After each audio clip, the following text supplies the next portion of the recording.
Hi hello everyone, this is Vanshdeep Kashyap and you are watching focus capsule. तो आज की जो हमारी वीडियो रहेगी, this video will be the case law revision marathon for ninth chapter of RCD, that is misrepresentation and malpractices civil and criminal trial procedure. This is the biggest chapter in RCD book and it has almost 65 to 66 cases. So this will be the last video of this series and इसके बाद बस एक छोटी सी 10 minute की video आएगी penalties की and then we are very good to go for RCD exam. So let's just begin without wasting any time. The first case is SEBI versus Shri Ram Mutual Fund. The Supreme Court, in the case of Chairman SEBI versus Shri Ram Mutual Fund and another, decided that penalties are imposed as soon as the law or regulation is broken. The intention behind the violation does not matter at all. इसका मतलब है कि जैसे ही आपने violation कर दी, आपके ऊपर penalty लगा दी जाएगी. सेबी की अगर आपने वायलेशन की, उसके अंदर आपका इंटेंशन कोई मैटर नहीं करता. Next is MS sheriff versus state of Madras and others. Criminal versus civil cases. The court noted having both types of cases, civil and criminal proceeding together, could embarrass the accused. Priority. Criminal cases should take priority over the civil ones to avoid conflicting decision and embarrassment. Quick resolution. Criminal cases need to be resolved quickly as they are in the public interest. Civil case can wait until the criminal proceedings finish. यानी एक बंदा अगर उसके ऊपर civil case और criminal case दोनों चल रहे हैं, तो जो उसका सिविल केस है उसको होल्ड पे रख दिया जाएगा और जो उसका क्रिमिनल केस है उसके साथ प्रोसीड कर दिया जाएगा. यानी अगर सिविल केस और क्रिमिनल केस दोनों साथ साथ है तो criminal case should be given priority. ये पेपर में आ सकता है क्योंकि ये पूछा नहीं इन्होंने, इंपॉर्टेंट कॉन्सेप्ट है. Next is Iqbal Singh Marwah versus Meenakshi Marwah. Civil cases are decided on the basis of preponderance of evidence. The proof beyond reasonable doubt is applicable in criminal cases. The finding in one type of case do not necessarily apply to other as such as each must be decided based on its own evidence. देखो, एक civil अगर कोई criminal case है उसको prove करने के लिए you need आपको सॉलिड एविडेंस चाहिए. लेकिन अगर सिविल केस है उसके अंदर ऐसा जरूरी नहीं है कि आपको सॉलिड एविडेंस हर केस में चाहिए होगा. फॉर एग्जाम्पल, आपने कंपनी लॉ की कोई क्या कहते हैं कोई प्रोविजन को ब्रीच कर दिया ना, that does not need an evidence sir. अगर आपने एनुअल रिटर्न फाइल नहीं की तो वो अपने आप में एक एविडेंस है कि फाइल ही नहीं हुई, तो फिर उसका क्या एविडेंस है ना. लेकिन क्रिमिनल केस में you need evidence beyond reasonable doubt, जिससे क्लियर हो सके कि क्राइम हुआ है कि नहीं हुआ. नेक्स्ट इज नटवर लाल ए जानी versus NN Jain, chairman and managing director, Prestige foods limited. Civil and criminal liabilities under a statute are different. Civil cases are usually handled by district courts under Civil Procedure Code. High courts rarely handle civil cases at the first instance. Once an act is deemed an offence, only criminal court can deal with it, not a civil court. The law creating the offence might provide a specific court to handle such cases. तो ये तो बड़ी simple language यहीं से clear है. Next is दोस्तों, इसमें मैंने यही इसको ट्राई किया है कि जितने भी केसेस थे ना, मैंने सिंपल लैंग्वेज में 5-5 पॉइंट्स उनके बना के लिख दिए ताकि पेपर में एज इट इज 5 पॉइंट लिख के आ सके. नेक्स्ट इज के वेलुसामी वर्सेस एन पलनीसामी. इसमें सुप्रीम कोर्ट ने एक्सप्लेन किया था, ये जून 2023 में आया था पेपर में. ये जो मैंने इसके अंदर जून 23 और दिसंबर 22 लिखा है ना, ये जजमेंट का साल नहीं है दोस्तों. ये पेपर में लिखा है, ये लिखा है कि कौन से अटेम्प्ट में पूछा गया था. तो आप पेपर में ये मत लिखा ना कि जून 23 या दिसंबर 23. तो ये सिर्फ हमारे अपने रेफरेंस के लिए है. बाकी सब में से मैंने साल मिटाई दिए. वो साल देख के वही उसको याद करना बहुत मुश्किल है, तो इसलिए मैंने साल किसी में लिखे ही नहीं. K Velusamy versus N Palanisamy explained. Section 151 acknowledges the court's inherent power to ensure justice. It can be used when court doesn't cover a specific issue. Court can use Section 151 to do something prohibited by the law. The power contemplates other specific powers in the code. Court must use their power cautiously and not when absolutely and only when absolutely necessary to prevent misuse and ensure justice. Example: a civil court wish to give an order which goes slightly deviated from the provision of Civil Procedure Code. Yes, the court can exercise inherent power according to Section 151 of CPC. इसका मतलब ये है कि अगर civil court कोई offence try कर रहा है तो उस ऑफेंस के अंदर अगर थोड़ा सा ऑफेंस का मैटर सिविल प्रोसीजर कोड से थोड़ा सा बाहर चला जाता है या थोड़ा सा उसकी क्या कहते हैं जुरिस्डिक्शन से थोड़ा सा बाहर चला जाता है, तो जो क्या कहते हैं सिविल कोर्ट है, अंडर सेक्शन 151 अपनी इनहेरेंट पावर को यूज कर सकता है, मतलब रीजनेबली थोड़ा सा वो आगे स्ट्रेच कर सकता है टू एंश्योर जस्टिस। यानी कि थोड़ा बहुत अगर आप सिविल प्रोसीजर कोड या किसी भी एक्ट से थोड़ा सा ऊपर जा रहे हो तो आप जा सकते हो फॉर प्रोवाइडिंग जस्टिस। ये लिखा है, court must use the power cautiously and only when absolutely necessary to prevent misuse and ensure justice. जब बहुत ज्यादा जरूरी होगा तभी यूज करना है पावर। नेक्स्ट इज एस थमी थमी S Thamizhar Hasan S Thamizhar Hasan versus state of Tamil Nadu. ये दिसंबर 2022 में आया था, फिर जून 2024 में आया था। अब जो जून 2024 में आया था इसका आने का चांस है नहीं, पर हम रीड करके चलते हैं। Public prosecutor must be independent and impartial. They should not be controlled by the police department in any way. The separation is necessary to maintain the fairness and integrity of criminal justice system. Ensuring the independence of public prosecutors is crucial for the effectiveness of justice delivery. कि public prosecutor आपका जो है वो होना चाहिए independent और impartial होना चाहिए। Next is Balwant Singh and others versus state of Bihar. ये दिसंबर 22 में आया था, फिर जून 24 में फिर से आया है। The criminal procedure code is only matter of the public prosecutor and he has to guide himself with reference to criminal procedure code only.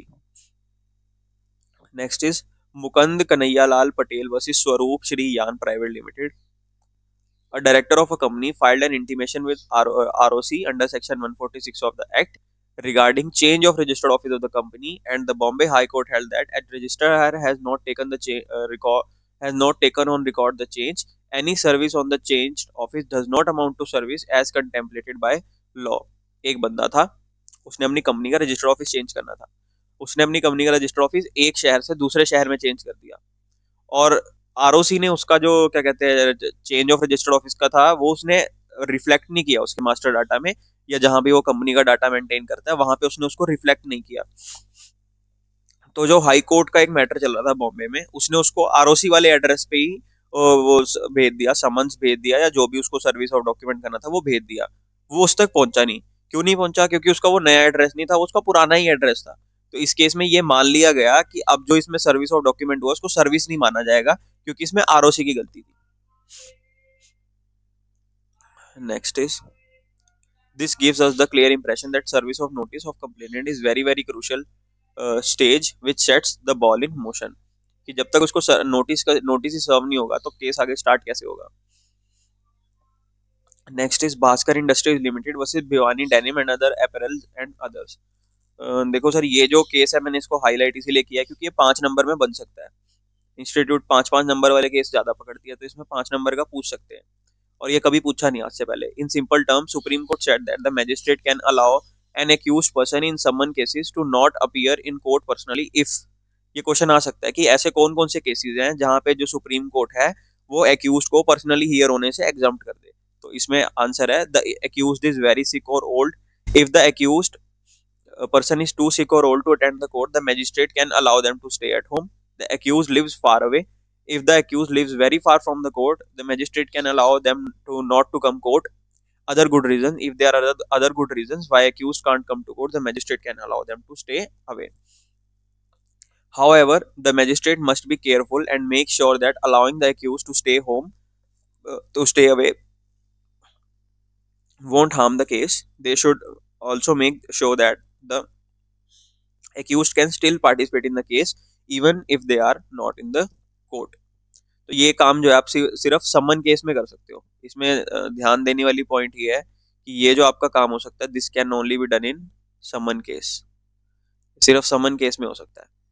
अगर पेपर में केस स्टडी बन के आ गई कि भाई एक वारंट केस है और सुप्रीम कोर्ट चाहता है कि वो जो एक्यूज है उसको पर्सनली अपीयर ना करना पड़े, तो उसके अंदर आंसर आंसर रहेगा कि नहीं, ऐसा सुप्रीम कोर्ट नहीं कर सकता, क्योंकि ये जो पावर टू ग्रांट एग्जम्पशन है ये सिर्फ फॉर समन केसेस है। ये यहाँ पे एक ये वर्ड समन केस ये ध्यान देने वाला वर्ड है। और एक ये इसका नाम याद कर लेना sir, Bhaskar industries versus Bhiwani denim. इसको याद कर लेते हैं, Bhaskar industry versus Bhiwani denim, Bhaskar industry versus Bhiwani denim. इसके अंदर ये हुआ था कि सुप्रीम कोर्ट ने अक्यूज्ड को इन पर्सन अपीयर होने से एग्जम्प्ट कर दिया था। और क्यों, किन किन ग्राउंड पे वो एग्जम्प्ट कर सकता है? If the accused is very sick और old, the accused lives far away, और अदर गुड रीजंस। बस ये 3 रीजन हो सकते हैं। ध्यान देने वाली बात है समन केस। ठीक है जी। Next is Madan Gopal Dey and another versus state and another. ये जून 2024 में आया था और दिसंबर 2019 में भी आया था। Calcutta High Court ruled that if multiple offences occur at as part of same sequence of events, Section 235 of CRPC allows them to be tried together in a single trial. अगर एक ही काम के होने या ना होने की वजह से तीन चार काम और बिगड़ रहे हैं, तो वो तीन चारों काम एक ही उसमें ट्रायल कर लिए जाएंगे, एक ही केस में ट्रायल हो जाएंगे. इसका एग्जांपल है, the court examine whether the offences under certain sections of company act could be considered part of same transaction. The term same transaction is not explicitly defined in law but implies a continuous sequence of action with unified purpose. To determine if the multiple offences from a single transaction, the court consider whether they are connected by purpose, cause, effect, or as primary supporting actions. The petitioner were charged with failing to meet legal obligations, including holding an AGM and filing necessary documents. These connected omissions formed a single transaction, allowing joint trial under Section 235 and 239 of CRPC.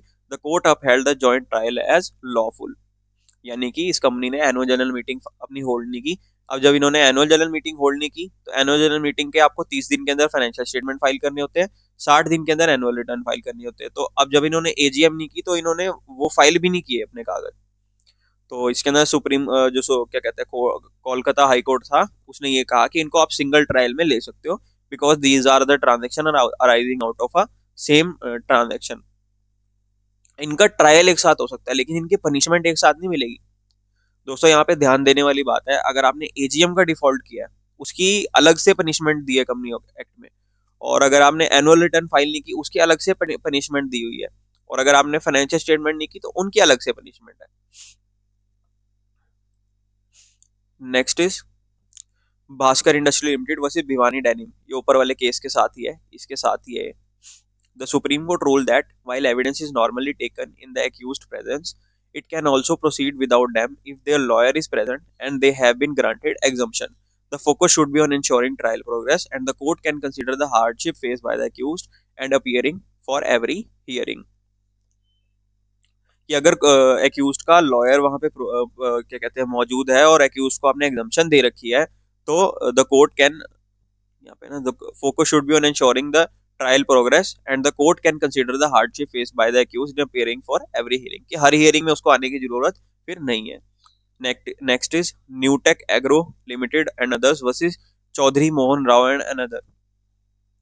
A shareholder accused the company for not paying dividends for 1994 and 1995 and 1995 and 1996, punishable under Section 207 of Companies Act. The Andhra Pradesh High Court ruled that the company can avoid liability if it proves the unpaid dividend were transferred to a special account. The burden of proof lies with the company. The court quashed the summons, noting that the law does not require the special account to be opened in specific bank branch, and the company could prove compliance with Section 205 using accounts in another banks. इस case में क्या हुआ, ये जो company थी Newtech Agro Limited and others, इस company ने dividend declare किया. जब इस कंपनी ने डिविडेंड डिक्लेयर किया, तो इन्होंने एक स्पेशल अकाउंट खोल रखा था, मान लो कि स्टेट बैंक पे, स्टेट बैंक ऑफ इंडिया में इन्होंने एक स्पेशल अकाउंट खोला हुआ था. वहां पे इन्होंने वो अनपेड डिविडेंड अमाउंट जमा करवा दिया. अब जो इनका क्या कहते हैं, जो एक्यूज्ड है, एक्यूज नहीं सॉरी, जो ये है, हाँ, जो जिसने कंप्लेंट किया, चौधरी मोहन राव एंड अनदर, हाँ एक्यूज्ड है. इसने कहा कि इन्होंने हमको डिविडेंड पे नहीं किया. अभी ये कह रहा था कि इन्होंने डिविडेंड पे नहीं किया और उन्होंने अनपेड डिविडेंड को ना एसबीआई की इस XYZ ब्रांच में नहीं जमा कराया, एसबीआई की आंध्र प्रदेश ब्रांच में नहीं जमा कराया. तो अब ये तो कोई बात नहीं हुई ना. अब कंपनी ने अनपेड डिविडेंड अकाउंट खोला और जमा करा दिया. अब कौन सी ब्रांच में जमा कराया, दैट डज नॉट मैटर, है ना. तो हाई कोर्ट ने यही कहा, high court question the summons, noting that law does not require the special account to be open in specific bank branch and the company can prove compliance with section 205 using account in other banks. कि कहीं पे भी आपने अपना खाता खोल के अगर आपने कंप्लायंस कर दिया, तो हम उसको कंप्लायंस मानेंगे. लॉ में कहीं ये नहीं लिखा कि स्पेसिफिक ब्रांच में ही खाता खोल के आना है. तो ये केस आ सकता है पेपर में. अच्छा इंपॉर्टेंट केस लगता है मेरे को ये. Next is Falcon Tire Limited versus Mohan Rajan. The Kerala High Court ruled that under Section 256(1) of CRPC, A magistrate can acquit the accused if the complainant, even if a juristic person, example company, is absent. The court clarified the juristic person must be represented by a natural person, and their absence could counter the complainant's absence. The argument that a juristic person cannot be physically absent was rejected. इसके ऊपर case study छोटी सी बन सकती है कि भाई एक court था, उसके अंदर कंपनी जो थी वो एक्यूज थी, तो कंपनी तो एब्सेंट होगी, तो जो लॉयर था उसने आर्ग्यूमेंट दिया अभी कंपनी तो एब्सेंट है जी, तो the case should not proceed. तो यहाँ पे कोर्ट ने कहा कि the juristic person shall be represented by a natural person.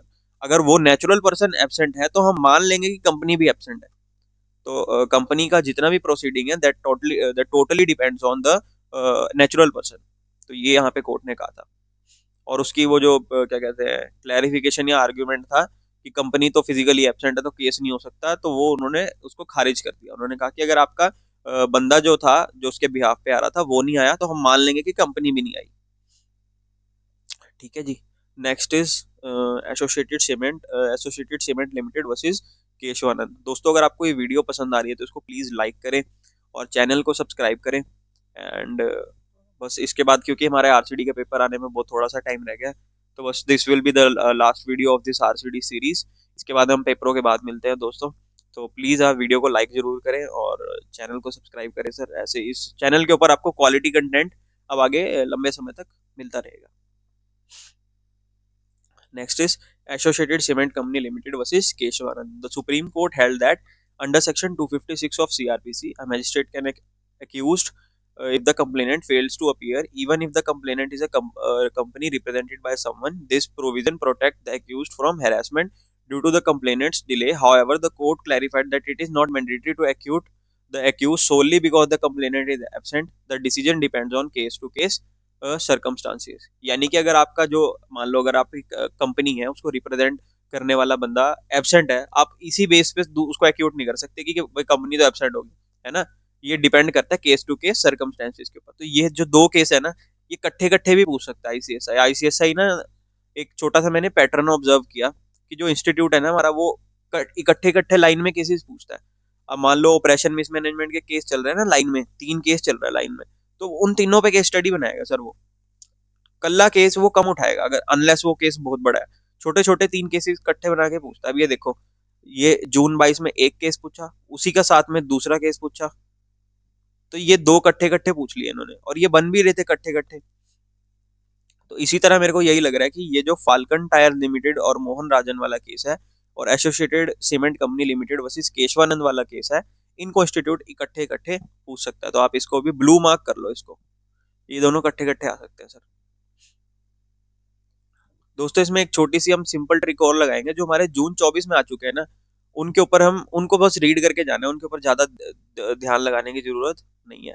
बाकी केस जो है ना, जो व्हाइट पड़े हैं, ये जो ब्राउन करे, इनके नाम याद करने हैं।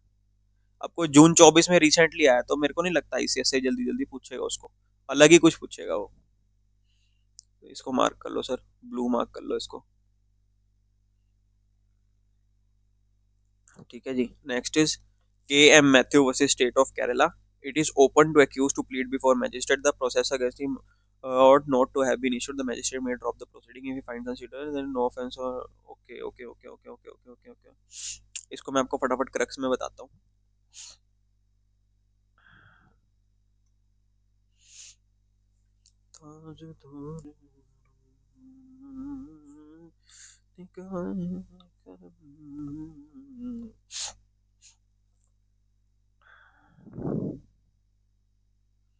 दोस्तों आप अपने व्यूज कमेंट में बताएं आपको वीडियो कैसी लगी, क्या ये मैराथन यूजफुल हुआ। क्योंकि being a self study student my self, मैं बड़ा स्ट्रगल कर रहा था आरसीडी के अंदर।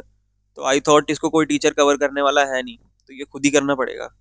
ये हमको जो केस लॉस का जहर का घूंट है खुद ही पीना पड़ेगा। तो इसीलिए आई थॉट कि भाई चलो ऐसा ऐसा कुछ करते हैं सर जिससे सबका फायदा हो।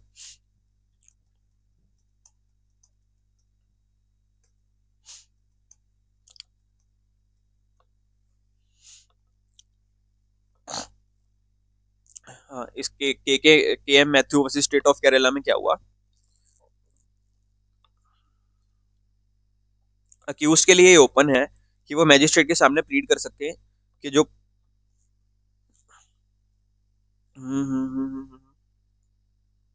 हाँ ठीक है, एक्यूज के लिए ये ओपन है कि वो मैजिस्ट्रेट के सामने प्लीड कर सके कि जो प्रोसेस उसके खिलाफ किया गया है वो नहीं होना चाहिए था। ठीक है, अगर मैजिस्ट्रेट कंप्लेनेंट को रिकंसिडर करने पे सेटिस्फाइड है कि कोई ऑफेंस नहीं है जिसके लिए एक्यूज को ट्रायल किया जा सके, तो वो प्रोसीडिंग को ड्रॉप कर सकता है। यानी अगर एक्यूज को लगता है कि जो उसके खिलाफ प्रोसीडिंग चल रही है वो ठीक नहीं है और वो ये बात को प्रूव भी कर सकता है, तो मैजिस्ट्रेट उसकी अगर उस बात से सेटिस्फाइड है तो वो एक्यूज के ट्रायल को वहीं रोक के प्रोसीडिंग को ड्रॉप कर सकता है। ये उनका जुडिशियल डिस्क्रिशन होता है। मैजिस्ट्रेट को प्रोसीडिंग ड्रॉप करने के लिए कोई स्पेसिफिक प्रोविजन की जरूरत नहीं है, यानी मैजिस्ट्रेट को केस छोड़ने के लिए कोई अलग से कुछ उसको उसकी जरूरत नहीं है। हाँ, उसको किसी स्पेसिफिक प्रोविजन की जरूरत नहीं है। प्रोसेस इशू करने का ऑर्डर एक इंटरिम ऑर्डर होता है, जजमेंट नहीं होता। यानी अगर आपका केस बीच में चल रहा है और उसके बीच में कुछ कुछ आपकी बीच बीच में थोड़ी डायरेक्शंस दे दी जज ने, तो that will be consider as interim order कि प्रोसेस स्टार्ट करो भाई, चलो ट्रायल स्टार्ट करो, इन्वेस्टिगेशन स्टार्ट करो, तो that they are all interim order, they are not judgments. इस ऑर्डर को वेरी या रिकॉल किया जा सकता है। ये फैक्ट के प्रोसेस ऑलरेडी इशू हो चुका है, ये प्रोसीडिंग को ड्रॉप करने के लिए कोई रुकावट नहीं बनता अगर कंप्लेंट से क्लियरली कोई ऑफेंस नहीं बनता एक्यूज्ड के अगेंस्ट। अगर कंप्लेंट के अंदर आप इन्वेस्टिगेशन कर रहे हो, कभी कुछ कर रहे हो, कभी कुछ कर रहे हो और उसमें से निकला ही कुछ नहीं, तो जो मैजिस्ट्रेट है वो अपनी डिस्क्रिप्शन से क्या कहते हैं केस को ड्रॉप भी कर सकता है अगर केस सच में कोई बनता नहीं। तो अभी इसके अंदर इंग्लिश में भी पढ़ लो सर, यही बनता है इसमें। The magistrate may drop the proceeding if he is satisfied on reconsideration of the complaint that there is no offence for which the accused could be tried. It is the judicial discretion. No specific provision is required for the magistrate to drop the proceedings and rescind the process. The order issuing the process is an interim order, not a judgment. It can be varied or recalled. The fact that process has already been issued is no bar to drop the proceedings if the complaint, on the very face of it, does not disclose any offence against the accused. Next, Mohammad Hadi Raja and others versus State of Bihar. Supreme Court clarified that sanction under Section 197 of CRPC is needed to prosecute public servants only if they cannot be removed from office without government approval. The offence was committed by performing or claiming to perform their official duty.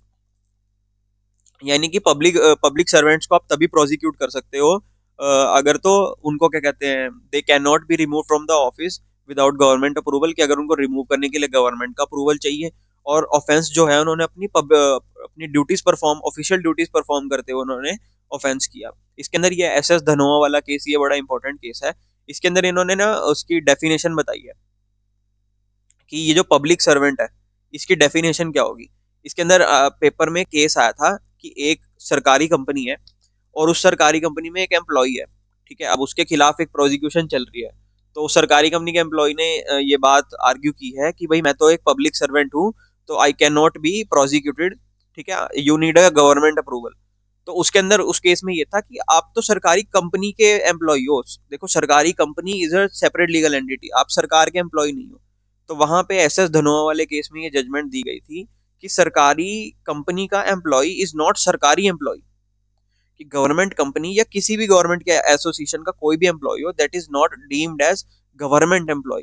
Government employ की definition में इन्होंने बताया कि it has been contended that sanction contemplated under section 197 of CRPC must be restricted only in respect to a judge, magistrate or a public servant who is directly employed by the government and not by any instrumentality or agency of the government. यानी कि कोई जज, कोई magistrate या ऐसा public servant जो directly सरकार से ही अपॉइंट हुआ और उस सरकार ही उसको निकाल सके, तो उसके लिए ये क्या कहते हैं, ये वाला आर्ग्यूमेंट एप्लीकेबल है, बाकियों के लिए एप्लीकेबल नहीं है। The Supreme Court ruled that the officers of the government companies or public sector undertakings do not get protection under Section 197 of CRPC, which requires government sanction for prosecution. Public sector undertakings are distinct legal entities separate from government departments. If they are considered state under Article 12 of the Constitution, even if they are considered state under Article 12 of the Constitution, expanding Section 197 to cover them would go beyond judicial interpretation and amount to creating a new law. कि अगर हमने इस तरह से सबको public servant मान लिया तो फिर तो आप किसी के खिलाफ कंप्लेंट कर ही नहीं पाओगे ना, वो तो बड़ा मुश्किल काम हो जाएगा। तो इस केस का क्रक्स ये रिपीट हो सकता है सर। देखो, आईसीएसआई में ना आप एक चीज नोट करो कि एक आधा केस तो हमेशा रिपीट होता है सर। एक आधा केस तो रिपीट होता है। अब ये जैसे जून 24 के अंदर ये दिसंबर 22 के 2 केस रिपीट हुए थे, ठीक है सर। तो अब ये एक ये केस रिपीट हुआ था जून 24 में। जून 24 में बहुत सारे केस रिपीट आए थे। एंड तो अब इस बार मेरे को जो रिपीट होने की पॉसिबिलिटी लगती है वो इसकी लगती है। ये मेरे को लगता है कि रिपीट होगा, दिस कैन बी रिपीटेड। तो आप ये एक बारी इसको ध्यान से करके जाना सर, ये रिपीट होने का मेरे को चांस इसका लग रहा है। एक आधा केस तो रिपीट होता है सर। ठीक है जी। Next is Andhra Pradesh state essential commodities corporation limited which is ROC. However, the Andhra Pradesh High Court quashed the criminal prosecution for an offence under Section 220 of the Act against the director of a public sector undertaking on a ground that necessary sanction for prosecuting the director under Section 197 of CRPC has not been obtained. Andhra Pradesh high court ने उसका क्या कहते हैं quash कर दिया था वो order को, जिसके अंदर ये बताया गया था कि आपने 197 का अप्रूवल नहीं लिया, जैसे मैंने आपको बताया अभी। तो ये दिसंबर 20 के अंदर पूछा था इन्होंने क्वेश्चन। तो मेरे को ये लग रहा है सर ये एक पूरी बड़ी केस स्टडी बन के आएगी, और ये 3 केस हैं जो उसके अंदर बनेंगे भी। एक सरकारी कंपनी चल रही है, उसके अंदर एक एम्प्लॉई है, उसने ऐसे छोटा मोटा करके घपला कर दिया। अब एक बंदे ने उसके खिलाफ प्रोसिक्यूशन कर दिया जी, मतलब एप्लीकेशन फाइल कर दी। और उस अब सरकारी जो एम्प्लॉई है उसने ये आर्ग्यूमेंट दिया है कि भाई मैं तो सरकार का एम्प्लॉई हूँ, सेंट्रल गवर्नमेंट की कंपनी है मेरी, which is state under article 12 of constitution. हमारी तो कंपनी स्टेट मानी जाती है जी आर्टिकल 12 के अंदर। तो भाई मेरे खिलाफ तो अगर आपको प्रोसिक्यूशन करना है तो पहले ऑर्डर लेके आना पड़ेगा। तो यहाँ पे इसका आंसर ये रहेगा कि भाई चाहे कुछ भी हो सरकारी, हम बेवकूफ नहीं है, हम सीएस कर रहे हैं, हम बच्चे क्या समझ रहे हो आप। तो वहां पे आपको उसको बताना पड़ेगा कि भाई जो सरकारी कंपनी होती है वो अलग चीज होती है और सरकार अलग चीज होती है। हमको फुद्दू मत समझो। आप सरकारी कंपनी के एम्प्लॉई हो, सरकार के एम्प्लॉई नहीं हो, तो आपके खिलाफ प्रोसिक्यूशन हो सकता है। और इसके लिए हम आपको केस लॉ भी बता रहे हैं। केस लॉ है Mohammad Haddi Raja versus state of Bihar, S Dhanoa versus municipal corporation of Delhi, Andhra Pradesh state essential commodities corporation limited versus ROC. 3 case याद कर लो sir, Mohammad Haddi Raja other versus state of Bihar, S Dhanoa versus municipal corporation, Andhra Pradesh state essential commodities versus ROC. एक बार फिर से बोलेंगे sir, Mohammad Haddi Raja and others versus state of Bihar, S Dhanoa versus municipal corporation of Delhi, Andhra Pradesh essential commodities corporation limited versus ROC. ऐसे करके हमको ये याद हो जाएगा। इस वाले चैप्टर के ऊपर मैं जोर इसीलिए दे रहा हूँ क्योंकि इसमें बहुत सारे केस लॉ है और काफी इंपॉर्टेंट केस लॉज हैं, तो इनमें केस स्टडी बनने का चांस है। R S Nayak versus A R Antulay. The supreme court in R S Nayak versus A R Antulay clarified the provision of discharging accused in section 227, 239, 245 of CrPC. जज must discharge the accused if there is no basis to proceed. इसके अंदर basically उन्होंने बताया कि accused को discharge किन grounds के ऊपर किया जा सकता है। तो आंसर इन 3 ग्राउंड्स पे किया जा सकता है, सेक्शन 227, 239 और 245 के अंदर। पहला है कि 227 में if there is no basis to proceed, 239 में कि charge appear groundless, the magistrate में जो if the charge appear groundless. 245 में लिखा है कि discharge occurs only after evidence under section 244 has been recorded if no case is made out of the conviction even if unrebutted. Unrebutted का मतलब क्या होता है?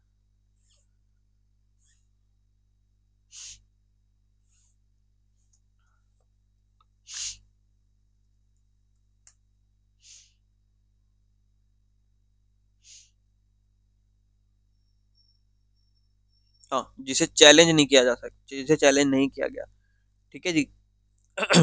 तो किन किन ग्राउंड पे कर सकता है? अगर when there is no basis to proceed, section 227, when the charge appear groundless, section 239, और सेक्शन 245 में if no case is made out of conviction, और अगर उसको चैलेंज भी नहीं किया गया, ठीक है। Although the language of these section differ, the court held that if a prima facie case exists, a charge must be framed. अगर इन सब के बाद भी अगर आपको लगता है कि प्राइमा फेसी केस अभी भी मेंटेन करना जा रहा है तो चार्जेस फ्रेम किए जा सकते हैं। Next is state of Bihar versus Ramesh Singh. The Supreme Court explained that if the evidence presented by the prosecution, if fully accepted, does not prove that accused committed the crime, the trial should not continue. While it is difficult to list all the situations that may lead to this conclusion, the basic principle is that if after considering all the evidence, the case is balanced, unclear whether the accused is guilty or innocent, the accused should be acquitted on the basis of benefit of doubt. However, if the evidence at the start of trial suggests a case exists, the charges should be framed against the accused. For most of offences under the law tried as summon cases, the question of discharge or dropping the case does not usually arises. However, the accused can request the same case be dropped if the magistrate believe that there is no valid case against him. अब इसके अंदर क्या है sir? देखो, मान लो एक prosecution चल रहा है, मर्डर का प्रोसिक्यूशन चल रहा है। उसके अंदर क्या हो रहा है कि एक चाकू था, उसने बंदे ने दूसरे का मर्डर किया उस चाकू से। मौका वारदात से वो चाकू आपको मिला। अब वो चाकू को जब एग्जामिन किया गया तो उसके ऊपर जो फिंगरप्रिंट्स थे ना, वो उससे मैच ही नहीं किए। अब इसमें प्राइमा फेसी चीज ये है कि मर्डर तो हुआ है, लाश तो पड़ी है, पर मर्डर इसने नहीं किया क्योंकि चाकू पे इसके फिंगरप्रिंट है नहीं। ठीक है, तो जो सुप्रीम कोर्ट है ना, या जो भी कोर्ट है, वो उसको क्या कहते हैं, उसको वो छोड़ सकता है इस ग्राउंड के ऊपर। उसको बेनिफिट ऑफ डाउट देके वो ट्रायल को वहां पे रोक सकता है कि भाई इसने तो किया नहीं, तो इसको अंदर रख के भी फायदा नहीं, हमारे पास प्रूफ नहीं है। अब इसके अंदर एक ट्विस्ट है। मान लो कि वहां मौका वारदात पे एक बंदा मौजूद था, वो आके कोर्ट में गवाही देता है कि भाई मैंने इस बंदे को इसे मारते हुए देखा है, इसी चाकू से मार रहा था वो। अब यहाँ पे देखो, बिल्कुल क्लैरिटी है ही नहीं। अब चाकू के ऊपर जो हाथ के निशान मिले हैं वो किसी और के हैं, पर एक बंदा वहां पे आके कह रहा है कि भाई मैंने तो उसको अपनी आंखों से देखा इसको मारते हुए। तो अब यहाँ पे कोर्ट क्या करेगा? यहाँ पे कोर्ट चार्जेस फ्रेम कर लेगा और उसको होल्ड पे रखेगा sir. However, if the unclear, the accused should be acquitted on the basis of benefit of doubt. However, if the evidence at the start of trial suggests a case exists, the charges should be framed against the accused. For most offences, even if the evidence at the start of a case exists, the charge should be framed against the accused. हाँ, तो फिर उसके खिलाफ charges वो बन जाएंगे। For most offences under the law that are tried as a summon case, the question of discharge or dropping the case does not usually arise. Summon case के अंदर ये वाली दिक्कत होती नहीं, समन केस के अंदर इतनी बड़ी प्रॉब्लम होती नहीं, क्योंकि वो इतने ग्रेव ऑफेंसेस होते नहीं, तो उसमें इतनी बड़ी दिक्कत होती नहीं। ठीक है, however the accused can request the case be dropped if the magistrate believe that there is no valid case against him. वो समन केस के अंदर एक्यूज जो है वो रिक्वेस्ट कर सकते हैं मैजिस्ट्रेट से कि भाई मेरे खिलाफ कोई वैलिड केस नहीं बनता, तो आप प्लीज केस को ड्रॉप कर दो। पर वारंट केस में ये नहीं होगा। वारंट केस में जैसे ऊपर बताया ना कि अगर प्राइमा फेसी क्या कहते हैं, आपका एविडेंस एग्जिस्ट करता है तो चार्जेस फ्रेम होंगे। लेकिन अगर बियॉन्ड रीजनेबल डाउट ये प्रूव हो जाता है कि भाई उसकी तो गलती है नहीं, तो उसको छोड़ा जा सकता है। इसमें लिखा है कि छोड़ा जा सकता, छोड़ दिया जाएगा नहीं लिखा हुआ। इट्स नॉट मैंडेटरी, छोड़ा जा सकता है, बस ये लिखा है। Next is K Sita Lakshmi versus ROC and another. दिसंबर 2019 के अंदर आया था, बहुत पुराने अटेम्प्ट में आया था, तो इसके आने के चांस बढ़ जाते हैं। The Madras High Court in case Sithalakshmi versus ROC and another dismissed the petitioner's plea to discharge from proceedings. The petitioner, who was a director and wife of deceased managing director of the company, argued that she could not be employed as an accused because no notice issue. She claimed that no notice was served on her and only her deceased husband. Selective prosecution. She argued that other directors should have been implicated, not just her. देखो, इस case में क्या हुआ, एक company थी, उस company के अंदर एक डायरेक्टर था, he was the managing director. उसने कुछ छोटा मोटा किया था घपला, उसको कोर्ट ने इशू कर दिया था नोटिस। अब उस बंदे की होगी डेथ, उस बंदे की डेथ होगी। अब उसकी कंपनी में उसकी पत्नी भी डायरेक्टर थी, तो कोर्ट ने उसकी पत्नी को सम्मन इशू कर दिए कि भाई आप आओ भाई। तो उसकी पत्नी ने ये आर्ग्यूमेंट दिया कि जो आपके नोटिस इशू हुए थे ना, वो मेरे पति के खिलाफ हुए थे, मेरे खिलाफ थोड़ी हुए थे। और अगर आप मेरे को एज अ डायरेक्टर सू कर रहे हो, तो कंपनी में और भी तो डायरेक्टर है, मेरे को ही क्यों सू कर रहे हो भाई, मेरी क्या गलती है इसके अंदर? तो यहाँ पे कोर्ट ने कहा non-compliance liability. Since the petitioner was director of the company, she was liable for non-compliance with provision regardless of her husband death. तो कोर्ट ने कहा कि भाई कंपनी लॉ के अगर कुछ प्रोविजन ब्रीच हो रहे हो, उसका उससे तो कुछ लेना देना है नहीं, आप भी कंपनी के डायरेक्टर हो, ठीक है, आपकी भी तो उतनी लाइबिलिटी बनती है। Duty as a surviving director after husband that the petitioner had duty as surviving director to ensure the company complied with legal requirement. तो कोर्ट ने यहाँ पे कहा कि देखो, उसकी डेथ के बाद भी आपने कॉम्प्लाइंस तो अभी भी नहीं किया, तो ये तो आपकी ड्यूटी बनती थी करना। अगर और डायरेक्टर है तो भाई आप भी तो डायरेक्टर ही हो, why not to sue you? तो thus the petitioner was rightfully pleaded as an accused, not because of a relationship to deceased managing director, but because of her role and responsibility as a director of the company. तो उसको उन्होंने उसकी wife की capacity में sue नहीं किया, उसको director की कैपेसिटी में sue किया। Next is Ananta R Hegde versus captain T S Gopal Krishnan. ये वाला केस याद कर लो sir, case Sita Lakshmi versus ROC, case Sita Lakshmi versus ROC. Next is Ananta R Hegde captain versus captain TS Gopal Krishna. Karnataka High Court held that the offences alleged against the petitioner were non-cognizable offences. As a result, the magistrate was correct in not referring the matter to the police. Non-cognizable offences do not require police investigation without a warrant. The magistrate can had appropriately handled the case based on the legal position. जो non cognizable cases हैं उसके अंदर क्या कहते हैं police investigation की इतनी जरूरत विदाउट अ वारंट इतनी जरूरत नहीं होती। Next is Rishikesh Panda versus state of Odisha and others. जून 2023 में आया था और जून 2024 में भी आया था। जून 2024 में आया था तो इस बार आने के चांस कम है। Orissa High Court ruled that the fine imposed on a company should be paid by the company itself, not its MD. The court set aside the non-bailable and distress warrant issued against MD to recover the fine. एक company थी जिसके ऊपर fine लगा दिया गया था और वो फाइन जो लगाया क्या कहते हैं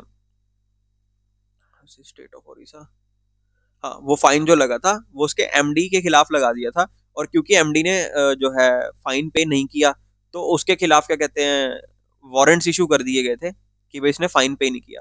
तो हाई कोर्ट ने ये कहा कि जो फाइन पे करने की लाइबिलिटी है वो कंपनी की होती है और एमडी की लाइबिलिटी नहीं होती। तो ये जो डिस्ट्रेस वारंट्स हैं जो इन्होंने आपने इशू किए हैं इनको विड्रॉ करो। It emphasize the company's liability is distinct from that of its director and any enforcement action to recover the fine must target the company's asset as per section 421 of CRPC. Director cannot be imprisoned for a company's unpaid fines. उन्होंने कहा अगर recovery भी करनी है तो company के asset से recovery करो ना, मैनेजिंग डायरेक्टर को काय को तंग कर रहे हो। Next is SS Rao versus inspector of police. ये जून 2024 के पेपर में आया था। In S Srinivasa Rao alias SS Rao versus inspector of police, the Madras high court dismissed a petition under section 482 of CrPC which sought to recall warrants issued against the petitioner for allegedly cheating the public by accepting deposit and failing to repay them.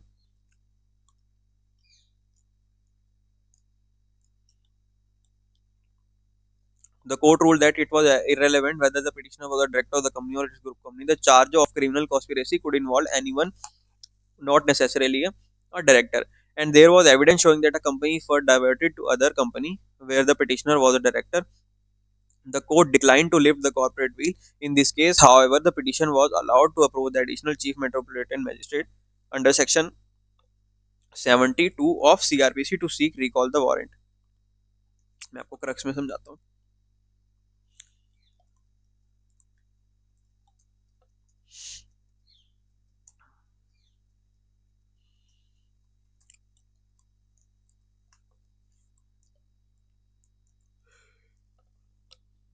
दोस्तों आपको video अच्छी लग रही है like करो। देखो court की ruling थी, इसके अंदर एलिगेशन क्या था, cheating public bye accepting deposit and not repaying. कि कंपनी ने पब्लिक से डिपॉजिट एक्सेप्ट कर लिया और वापस उनका पैसा पे नहीं किया। Court ruling irrelevant if the petitioner वो डायरेक्टर। अब जो पिटिशनर है वो डायरेक्टर है कि नहीं ये बात कोई मायने नहीं रखती। Criminal conspiracy can involve anyone. किसी को भी क्रिमिनल कॉन्स्पिरेसी किसी को भी इन्वॉल्व कर सकती है। Evidence showed fund diverted to another company where the petitioner was a director. और उसके अंदर ये एविडेंस भी था कि जो फंड उसने लिए एक कंपनी से वो जाके दूसरी कंपनी के अंदर उसने फंड डाल दिए जहां पे वो डायरेक्टर था। तो corporate veil, court refuse to lift the corporate veil petitioner approach. Petitioner जो था उसका चैलेंज कर सकता था उसके डिसीजन को, पर कोर्ट ने जो है वो उस कोर्ट ने तो मना कर दिया कि हम तो कॉर्पोरेट व्हील उठाएंगे नहीं, हम तो आपको क्रिमिनल कॉन्स्पिरेसी के लिए लाइबल मानते हैं।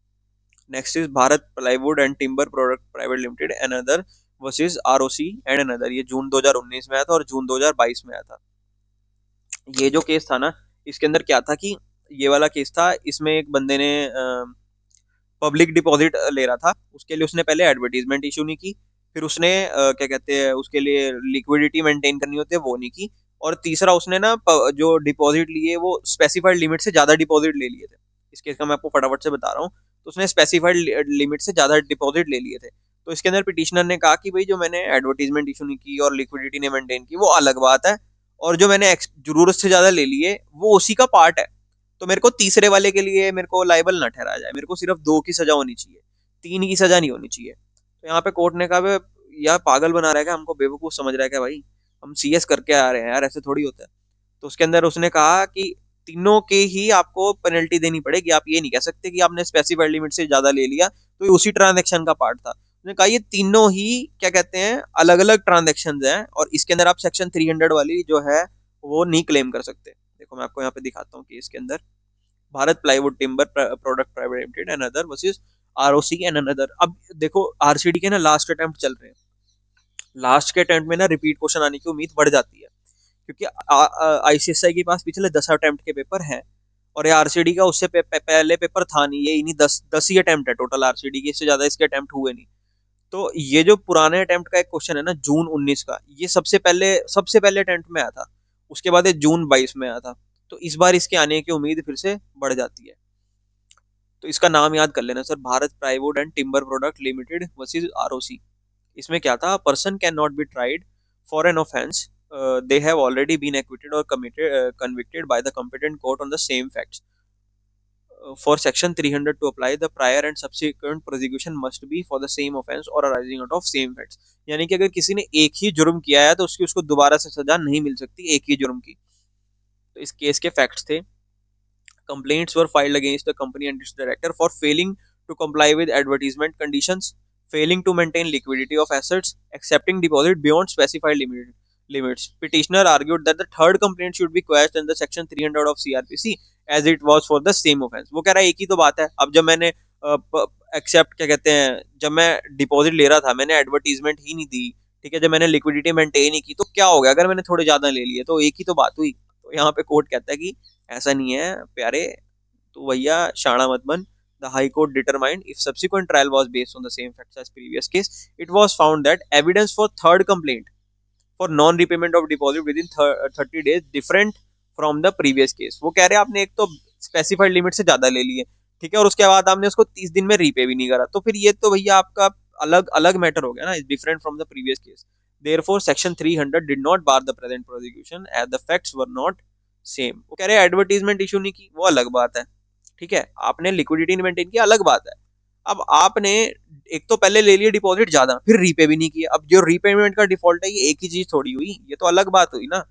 तो कोर्ट ने कहा कि section 300 will not apply. V Sugandhalal versus Saint Mary finance limited. Kerala High Court held that when a person is sentenced to undergo imprisonment, there is deprivation of his personal liberty. State of Punjab versus Shamlal Murari। Procedural law should serve the justice and not hinder it। इसका tagline ये है, it should help the make things fair, not get in the way. Where rule is broken, if it stops a fair hearing or justice, it must be followed strictly. However, if mistake can be fixed without harming the case, then the focus should be on doing justice rather than sticking to the rules just for sake it. The ultimate goal is to achieve justice, not get bogged down by the technicalities। मान लो एक व्यक्ति था, procedure law should serve the justice and not hinder it. देखो एक घर था, उस घर में चोरी हुई, एक सोने का सिक्का चोरी हो गया, छोटा सा सोने का सिक्का चोरी हुआ, 1 ग्राम का, 1 ग्राम का सोने का सिक्का चोरी हुआ। तो अब जब उस केस का क्या कहते हैं आगे इन्वेस्टिगेशन वगैरह चल रहा था, एक बंदा सामने आया कि लो जी सर ये सिक्का एक्चुअली ये सिक्का चोरी नहीं हुआ था, मैं इनके घर पे गया था, मेहमान था जी, मैं इनके घर पे गया था, तो ये मेरे को सिक्का दिखा रहे थे, तो इनसे गलती से मेरे बैग में गिर गया, स्लिप हो गया, तो ये लो सिक्का वापिस, ये लो सिक्का वापस, मुझे नहीं चाहिए, चोरी थोड़ी हुई। तो अब यहाँ पे कोर्ट क्या करेगा, ऑप्शन एक ये तो कहेगा भी हाँ नहीं भी चोरी तो हुई है, अभी सिक्का तो गायब हुआ था, पूरा इसको प्रोसिक्यूट करो, नोटिस भेजो, ये लेके आओ वो लेके आओ। या फिर प्रॉब्लम ही सॉल्व होगी ना, आपको खुद से आके दे रहा है कि भी गलती से सिक्का गिर गया था, फिर वो कंप्लेनेंट था उसने भी एक्सेप्ट कर लिया कि हाँ हाँ ठीक कह रहे हैं सर, मैं पानी लेके आया था, इनको सिक्का भी दिखा रहा था, मेरे से गलती से इनके बैग में गिर गया था सिक्का। तो अब यहाँ पे कोर्ट क्या करेगा, यहाँ पे कोर्ट ये करेगा भी ठीक है ना यार, तेरे को सिक्का खो गया था, तेरे को सिक्का मिल गया, बात खत्म हुई, हमें क्या लेना कोर्ट से, हमें क्या लेना, बात खत्म करो, मिट्टी पाओ, घर जाओ। दिस इज द मैटर की अगर procedural law should serve the justice and not hinder it, कि अगर कोई चीज अपने आप ही सुलझ रही है तो कोर्ट उसको जबरदस्ती के लिए उलझाए नहीं। The ultimate goal is to achieve justice, not get bog down by the technicalities. अब उसमें ये नहीं होगा ना कि अब सिक्का तो मिल गया तो क्या करे, भी पहले कंप्लेंट फाइल होगी, नोटिस होगा, इनकी हियरिंग होगी, फिर बताएंगे कि सिक्का मिल गया, लिख के दे कि सिक्का मिल गया, एफिडेविट जमा करा के सिक्का मिल गया। अब ये तो भाई पागल है क्या यार, उसको चाहिए तो उसको मिल गया, काम खत्म। So this is the intention of it. Next is India in Hotels Company Limited versus Bhaskar Moreshwar Karve and another. Bombay High Court case, Indian Hotel, and means when ex-employee wrongfully keeps the company property, companies often file a criminal case. However, these ex-employees try to pause their cases by taking them to civil courts, knowing it can take to decades to resolve. The law section 630 of Companies Act is meant to provide quick and relief resolution, but in reality it's being delayed. The court stressed that the law should work as intended and not be ignored or delayed.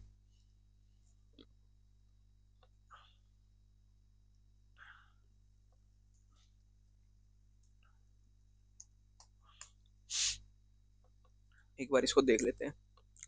Madras के high court ने ये क्या हुआ? ओहो, copy तो ये करना था सर। मैं कह रहा ये कि एकदम से फैक्ट ही बदल गए केस के। ये कॉपी करना था। हाँ,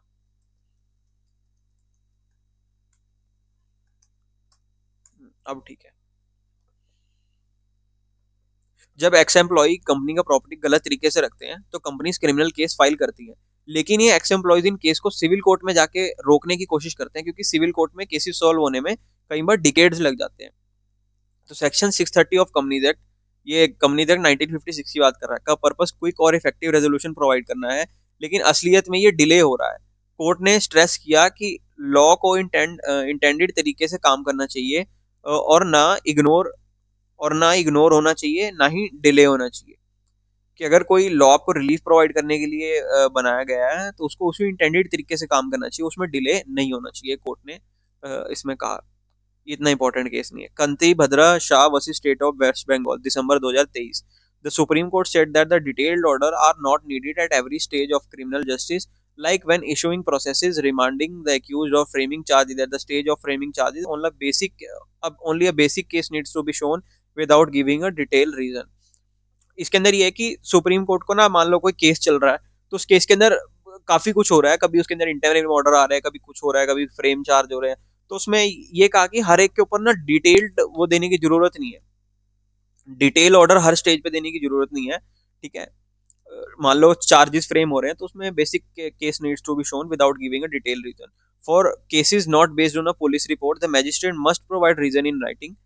In a session in a session court trial, the judge need to give reason only if discharging the accused. If the judge decide to frame charges, they can do so without explaining the reason. कि अगर अगर मान लो session court का कोई matter चल रहा है, तो उसको डिटेल रीजन सिर्फ तभी देने हैं अगर वो एक्यूज को डिस्चार्ज कर रहा है। अगर वो एक्यूज के खिलाफ चार्जेस फ्रेम कर रहा है तो उसको ज्यादा एक्सप्लेन करने की जरूरत नहीं है कि क्यों चार्जेस फ्रेम हुए हैं। ठीक है, वो फाइनल ऑर्डर में सब कुछ बताएगा, बीच बीच में बताने की जरूरत नहीं है। इसका मतलब ये नहीं है कि कभी भी नहीं बताएगा, इसका मतलब है कि बीच बीच में हर जगह लिखने की जरूरत नहीं है कि भाई अब तो इसके ऊपर धारा 322 लगी, तो धारा 322 का पहले बैठ के लिखो कि ये लगा है, फिर अब इसके बाद ये सामने आ गया, लो भाई इसके ऊपर तो धारा 320 लगती है, अब धारा 320 का ऑर्डर बनाओ। फिर सामने आ गया कि इसने तो ये भी किया था, लो भाई इसके ऊपर तो धारा 340 भी लगती है। तो यहाँ पे इंटेंशन ये है कि भाई जब उसके ऊपर 8 धाराएं लग रही हैं तो भाई तुम 8 धारा एक बार में लगा दो ना, भी ये इसने किया था, ये सारी धारा लगती है, लो पकड़ो फाइनल ऑर्डर। अब हर हर 3 मिनट के बाद ऑर्डर दे रहा है कि धारा 320 लगती है, ऑर्डर नंबर 1, धारा 302 लगती है, ऑर्डर नंबर 2, ले पकड़, एक केस में 10 ऑर्डर करके दे दी, that is not the good thing. Next is P Venkat Krishna Reddy versus registrar of companies. ये बड़ा केस है sir. The managing director of a company filed a revision petition against his conviction and sentence for an offence under section 209 of companies act, initially convicted by chief metropolitan magistrate and later upheld by the principal session judge। इसके अंदर क्या हुआ? The inspecting officer visited the company between 1 August 1985 and 3 August 1985। The company failed to produce accounts and books during the contravention period, section 209 and 209 of the company। ये 209 search and seizure वाले सेक्शन है। ठीक है जी। Director Radha Krishna requested an extension which were not, उसने extension मांगी to produce the books which were not complied under until 14 अक्टूबर 1986। Trial court found the managing director guilty but acquitted the other accused. देखो इसके अंदर क्या हुआ, एक कंपनी थी, उसके ऊपर सर्च एंड सीजर चल रहा था, इंस्पेक्शन हो रही थी उसकी, सेक्शन 209 में। और जो इंस्पेक्टिंग ऑफिसर था वो कंपनी को विजिट करता है आपका 1 अगस्त 1985 और 3 अगस्त 1985 को। कंपनी जो है वो उसको डॉक्यूमेंट देने से फेल हो जाती है, उसको डॉक्यूमेंट नहीं दे पाती। और जो उसका उस टाइम का मैनेजिंग डायरेक्टर था राधा कृष्णा, वो कहता है कि मेरे को थोड़ा सा और टाइम चाहिए है जी, और मेरे को थोड़ा टाइम चाहिए। कोर्ट वो कहता है, इंस्पेक्टर कहता है चल तू टाइम ले ले। लेकिन वो 14 अक्टूबर 1986 तक कोई रिप्लाई करता ही नहीं। तो अब जो कोर्ट है ना, इसके अंदर जो इनकी जो सेशन कोर्ट थी, वो उनके कंपनी के किसी और डायरेक्टर को एक्यूज कर देती है। वो किसी और डायरेक्टर को एक्यूज कर देती है। दोस्तों एक,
हाँ जी दोस्तों, हम आ गए हैं वापस अपनी सीट के ऊपर, आप भी आ जाएं।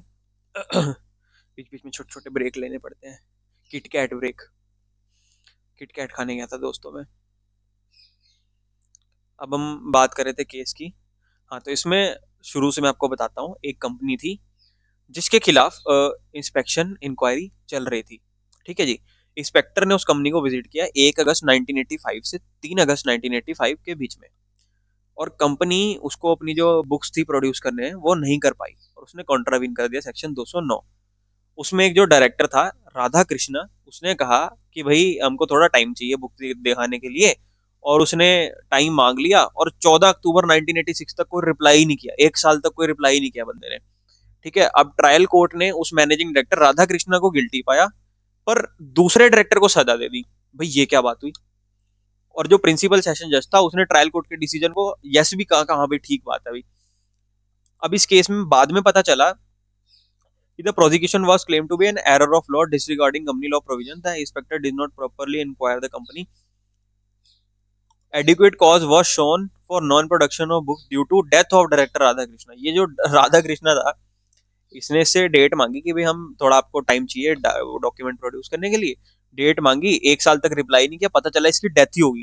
तो ट्रायल कोर्ट ने इन्हीं के दूसरे डायरेक्टर को उठा के सजा दे दी कि भाई सजा तो आपको मिलेगी। तो यहाँ पे हाई कोर्ट ने कहा कि there was no response from authority to the company's explanation. Significant delay over 6 months before proceeding against the accused. Prosecution was against the spirit of mandatory obligation and natural justice. Court ने कहा conviction and sentence against the revision petitioner was set aside. The petitioner was set at liberty and fine was ordered to be refunded. उसने कहा कि भाई अब राधा कृष्णा की death होगी, तो इसमें नए डायरेक्टर की क्या गलती है, इसको छोड़ दो। कोर्ट ने कहा इसको सबको छोड़ो। और जो उनके पहले वाले ऑर्डर थे, वो उन्होंने ऑर्डर रिवर्स किए। एंड हाँ, उसका जितना भी उसने फाइन पे किया था, that was order to be refunded. दोस्तों आई होप आपको यहाँ तक की बात समझ में आ गई। Next is Satish Dayal versus Mackinnon Mackenzie and company limited. The case involve the dispute over complaint withdraw withdrawal and subsequent filing of a new complaint in criminal trial. The key points are: the petitioner was summoned to trial by a magistrate, notice under section 251 of CRPC was served, and the case was adjourned to allow the complainants to present evidence. On August 1983, the complainant requested to withdraw the complaint against, claiming that the claimant hadn't been examined under section 200, which is mandatory for private complainants. The magistrate allowed the withdrawal and permitted for filing of a new complaint. The petitioner argued that withdrawal of original complaint amount to acquittal and a fresh complaint on same matter was not allowed under section 300 of CRPC. इस case में क्या हुआ, बड़ा कमाल का case हुआ sir, ये आ सकता है पेपर में।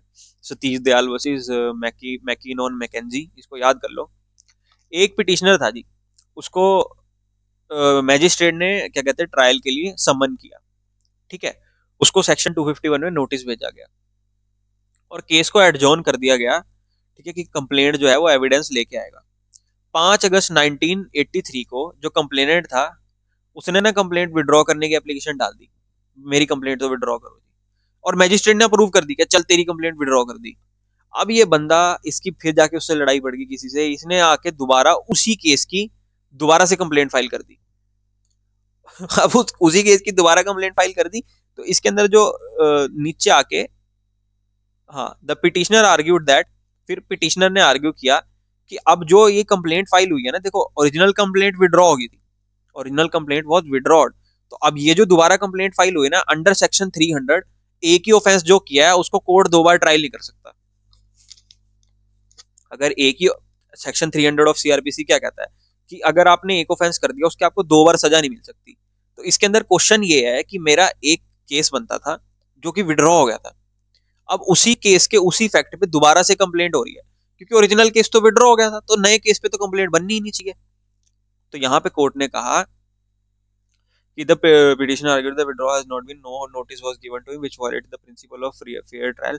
Magistrate decision. Magistrate dismissed the petitioner's application, and the petition moved to session court, which allowed the dismissed revision petition.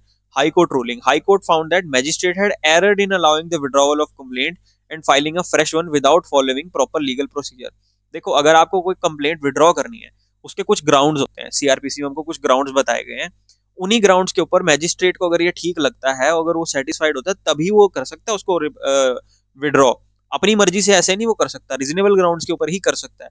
तो इस केस के अंदर मैजिस्ट्रेट ने विड्रॉ कर दिया था विदाउट द रीजनेबल ग्राउंड्स, ठीक है। तो इसके अंदर हाई कोर्ट ने ये कहा कि high court observe that the withdrawal of complaint under section can only happen if magistrate is satisfied with reason for withdrawal.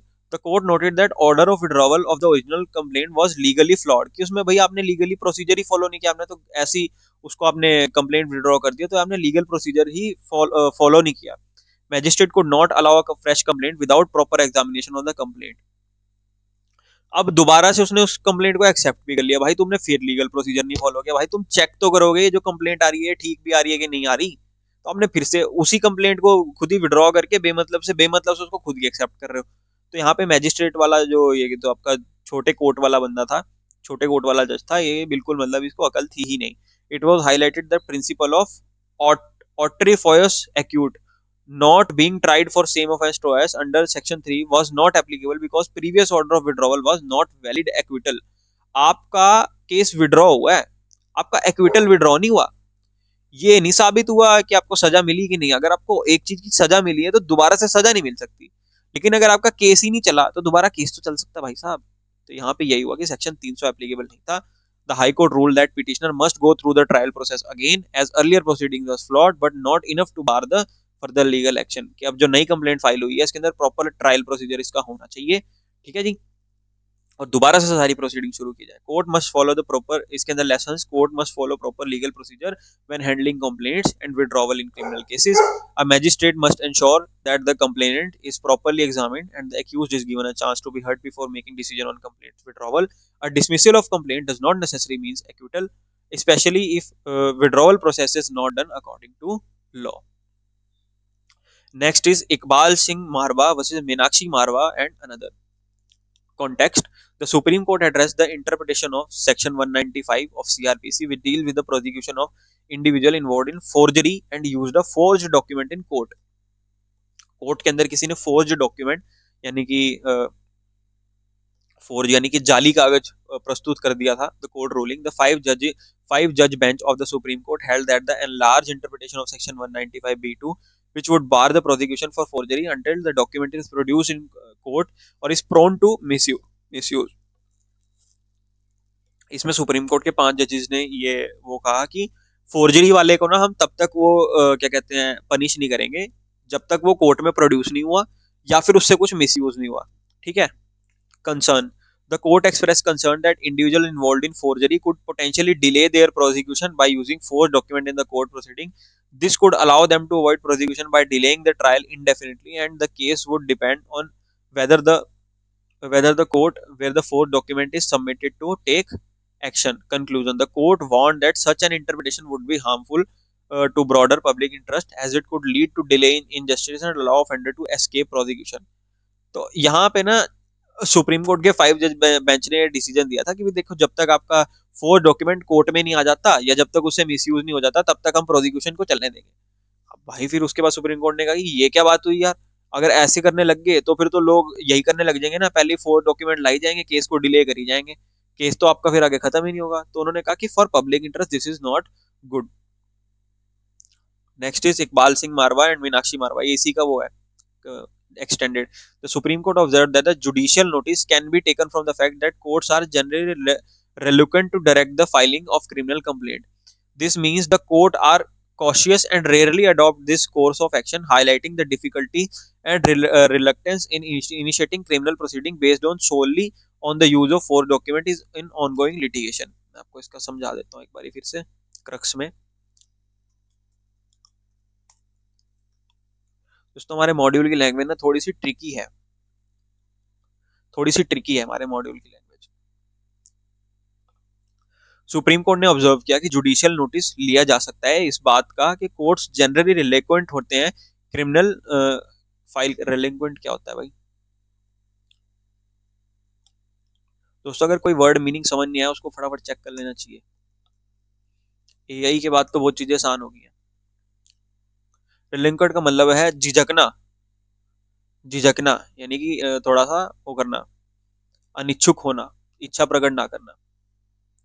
तो कोर्ट जनरली झिझकते हैं क्रिमिनल कंप्लेंट फाइल करने के लिए, डायरेक्ट क्रिमिनल फाइल करने के डायरेक्ट करने में।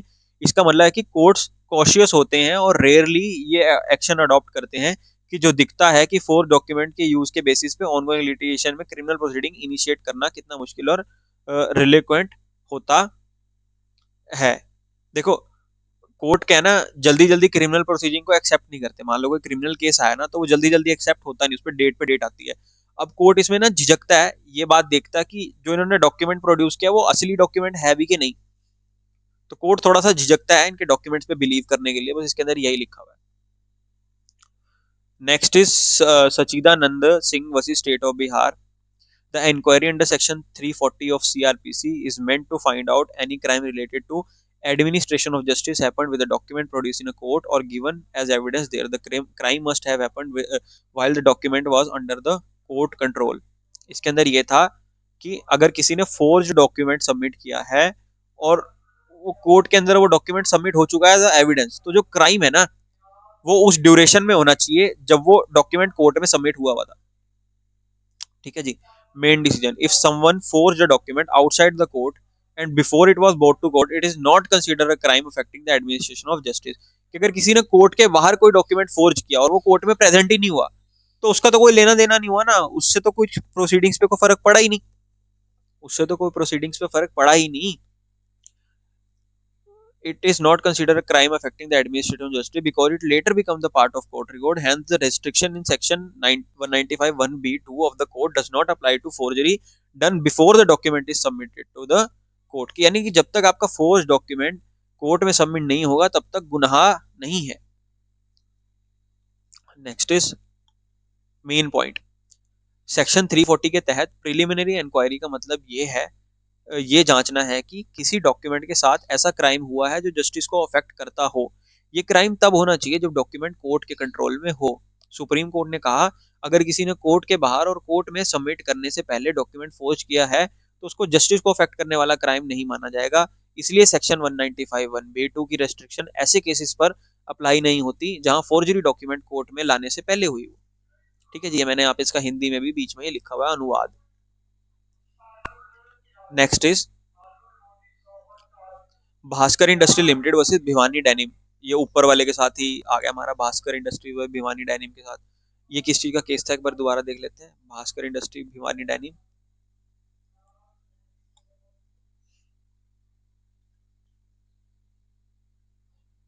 हाँ ये हमारा उसका केस था ना एक्यूज को छोड़ने का, कि एक्यूज को किस ग्राउंड्स के ऊपर पर्सनल अपीयर होने से एग्जम्प्ट किया जा सकता है।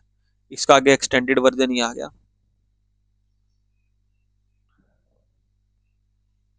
ये रहा। इंटरलोक्यूटरी का मतलब होता है ऐसा टेम्परेरी या इंटरिम ऑर्डर जो किसी केस के फाइनल डिसीजन तक दिया जाता है। ये ऑर्डर केस में इशू पर नहीं होता, बल्कि केस के प्रोसेस को चलाने के लिए किसी छोटी बात को रिजॉल्व करने के लिए होता है। इसमें इंटरलोकेटरी ऑर्डर का मतलब समझाया गया, ठीक है। Interlocutory order section 397(2) of the CRPC bars revision against interlocutory orders decision criteria. Whether an order is interlocutory cannot be decided merely by its timing, i.e. during the interlocutory stage. Safe test. If the petitioner claim is upheld would result the accumulation of the criminal proceeding, then the order is not interlocutory even if it passed with an interlocutory stage. देखो मैं आपको समझाता हूँ। Section 397(2) of CrPC कहता है कि इंटरलोकुटरी order पे revision नहीं हो सकती। यानी कि अगर किसी कोर्ट ने इंटरिम ऑर्डर दिया या बीच में कोई छोटा मोटा ऑर्डर दिया किसी छोटी मोटी बात को ठीक करने के लिए, मान लो साइकिल चोरी का केस चल रहा था, साइकिल चोरी के केस में अभी ट्रायल चल रहा था जी, है एक्विट हो गया था एक बंदा, उसका ट्रायल चल रहा था। तो कोर्ट ने कहा कि भाई हमारे जो हमारे जो पुलिस वाले हैं ना वो ध्यान देखेंगे कि भाई काली साइकिल जो है वो कोई गांव से बाहर नहीं जानी चाहिए जब तक केस चल रहा है। जब तक केस चल रहा है कोई भी काली साइकिल गांव से बाहर नहीं जानी चाहिए। तो कोई भी काली साइकिल गांव से बाहर नहीं जानी चाहिए, ये इंटरिम ऑर्डर हो गया, this is not a final order. कब तक नहीं जानी चाहिए? जब तक केस चल रहा है, केस के बाद जा सकती है। तो ये डिसाइड करना कि ऑर्डर इंटरलोक्यूटरी है या नहीं सिर्फ उसके स्टेज के बेसिस पर तय नहीं हो सकता। Safe test. अगर पिटिशनर की बात मान ली जाए और उसे क्रिमिनल प्रोसीडिंग पूरी हो जाती है तो वो ऑर्डर इंटरलोक्यूटरी नहीं है, चाहे वो किसी भी स्टेज के पर किया गया हो। देखो अगर पिटिशनर ने क्या कहते हैं,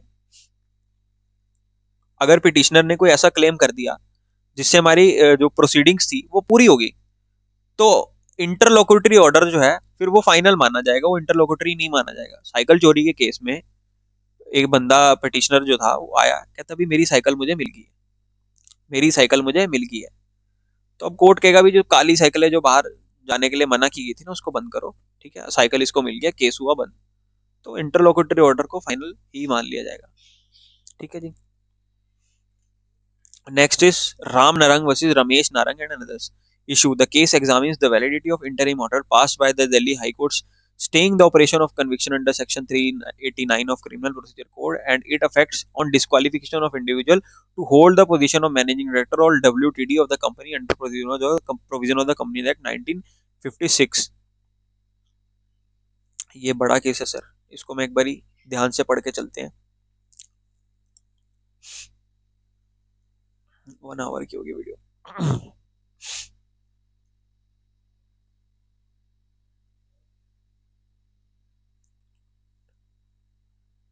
The operation for conviction under 389 of CRPC and its effect on disqualification of individual to hold position as Delhi high court ने एक इंटरिम ऑर्डर पास किया जिसमें उन्होंने कंपनी के ऑपरेशन पे स्टे लगा the under section 389 of CrPC. और उसका इफेक्ट ये हुआ कि जो उसके एमडी थे और डब्ल्यूटीडी थे, ठीक है, वो उसकी पोजीशन होल्ड करने में वो डिस्क्वालीफाई करके अपनी पोजीशन से वो डिस्क्वालीफाई करके उस स्टे की वजह से। तो अब इस केस में आगे क्या हुआ? Facts. The issue arose when Delhi high court passed an interim order stating that the operation of the impugned order shall remain stayed in an appeal against the conviction of appellant for an offense involving moral turpitude। देखो director के खिलाफ एक moral turpitude का case चल रहा था, ठीक है, वो केस चल रहा था और उस केस का क्या कहते हैं इशू दिल्ली हाई कोर्ट पास, ठीक है। तो उस केस के अंदर क्या हुआ कि दिल्ली हाई कोर्ट ने एक इंटरिम ऑर्डर पास कर दिया कि जो operation of impugned order shall remain stayed. ये ऐसा रिमेन स्टेड वाला कहां पे केस आया? देखो इसका मैं आपको थोड़ा सा ब्रीफली समझाता हूं। मान लो एक छोटा कोर्ट था, एक छोटा सा कोर्ट था, मान लो डिस्ट्रिक्ट कोर्ट था, वहां पे ये केस चल रहा था। वहां पे उन्होंने ऑर्डर दे दिया कि जो एमडी है और डायरेक्टर है इनको डिस्क्वालीफाई कर देते हैं हम अंडर कंपनीज एक्ट की अपनी पोजीशन होल्ड करने से। ये उन्होंने ऑर्डर पास कर दिया। अब इन्होंने कंपनी के डायरेक्टर और एमडी ने इस ऑर्डर को चैलेंज कर दिया हाई कोर्ट में। अब यहाँ पे हाई कोर्ट ने उस ऑर्डर के ऊपर स्टे लगा दी कि वो ऑर्डर में इनको डिस्क्वालीफाई तो मान लिया गया पर अभी रुको, देखते हैं इनको डिस्क्वालीफाई करना है कि नहीं। तो ये हुआ है अब तक। अब हम बढ़ते हैं आगे। As per section 267 of companies act 1956, any person convicted of offensive moral turpitude is automatically disqualified from being appointed or reappointed as MD or WTD. The question arose whether interim order would prevent the appellant from incurring disqualification and whether the power of appellate court Delhi High Court could extend to suspending the order of conviction under Section 389 of CRPC. Legal provision section 2 इम्पोजिट disqualification, इसको हम 2 minute पहले आप decision पे आओ. The Supreme Court observed that the power of appellate court under the Section 389 can expand to suspending the sentence but cannot be alter automatic effect of the disqualification attached to conviction under Section 267. The court held that disqualification arises automatically upon conviction. No interim order could prevent this disqualification. अब ये case गया supreme court में. देखो कमाल की बात हुई. छोटा सा एपेलेट कोर्ट, उसने ऑर्डर दिया कि भाई मॉरल टर्पिट्यूड किया इन डायरेक्टर ने, they shall stand automatically disqualified from their position. High court ने उस ऑर्डर पे स्टे दे दी. हाई कोर्ट ने उस ऑर्डर पे स्टे दे दी कि भाई मान देखो ठीक है इन्होंने मॉरल टर्पिट्यूड किया पर देखते हैं कि इनको डिस्क्वालीफाई करना है कि नहीं करना. तो अब ये कोर्ट केस गया सुप्रीम कोर्ट में. सुप्रीम कोर्ट ने ये कहा कि देखो अब अगर किसी ने मॉरल टर्पिट्यूड किया है ना, मॉरल टर्पिट्यूड के अगेंस्ट उसके खिलाफ चार्जेस लगे तो ऑटोमेटिकली वो अपनी पोजीशन से क्या कहते हैं, दे विल बी, क्या था यार वर्ड, हाँ वो अपनी पोजीशन से ऑटोमेटिकली डिस्क्वालीफाई हो जाएंगे. उसके अंदर कोई स्टे ऑर्डर ये कह नहीं सकता कि भाई आप मॉरल टर्पिट्यूड आपने किया है पर आपका जो पोजीशन है वो आप कंटिन्यू कर सकते हो, ऐसा नहीं होगा. तो यहाँ पे सुप्रीम कोर्ट ने डिसीजन दिया कि disqualification under 2 section 267 arises automatically upon conviction and no interim order could prevent this disqualification. The decision clarified that while an appellate court can suspend a sentence, it does not have authority to override the automatically disqualification attached to conviction involving moral turpitude under section 267. Company law के 267 में ये बात लिखी है कि किसी भी director के खिलाफ अगर मॉरल टर्पिट्यूड का केस बनता है तो वो अपने ऑफिस से वो क्या कहते हैं डिस्क्वालीफाई हो ही जाएगा, अपने आप ही हो जाएगा, बाय प्रोसीजर हो जाएगा. उसको किसी कोर्ट के ऑर्डर की जरूरत नहीं है कि वो सस्पेंड होगा कि नहीं होगा. Further, the court emphasized that the provision of Companies Act relating to disqualification are mandatory and do not allow for interim relief in form of staying the disqualification unless the conviction itself is overturned. देखो अगर आपका conviction पूरा ही disprove हो गया तब तो हम उसको कर सकते हैं, लेकिन अगर बीच में कोई इंटरिम ऑर्डर दे दिया कि चल मॉरल टर्पिट्यूड तो हम मान लेते हैं पर डिस्क्वालिफिकेशन के लिए भी थोड़ा रोक के रखो, तो this is not possible. Conclusion: The Supreme Court upheld the disqualification under 267 of the Companies Act attaches automatically upon conviction of the offence involving moral turpitude. No interim order passed by appellate court can prevent this disqualification from taking effect. The court distinguished between the power of appellate court to stay sentence and mandatory nature of the disqualification under Companies Act, which cannot be stayed by an interim order. दोस्तों ये case जो है हमारा paper में आ सकता है. इसमें वो यही करेंगे कि कंपनी लॉ का ना डिस्क्वालिफिकेशन वाला सेक्शन नया उठा के बना के दे देंगे और कहेंगे भी एक डायरेक्टर था उसके खिलाफ मॉरल टर्पिट्यूड के चार्जेस लगे हुए थे, ठीक है जी, वो डायरेक्टर साहब जो थे हमारे वो गए अपेलेट कोर्ट में, अपेलेट कोर्ट ने तो उनको दे दी, अपेलेट कोर्ट ने उनको सजा सुना दी, ठीक है. फिर वो उन्होंने उसका चैलेंज कर दिया हाई कोर्ट में. हाई कोर्ट ने स्टे दे दी भी, हाई कोर्ट ने स्टे दे दी कि मॉरल टर्पिट्यूड तो ठीक है पर आपकी जो डिस्क्वालिफिकेशन है इस पे स्टे दे दो.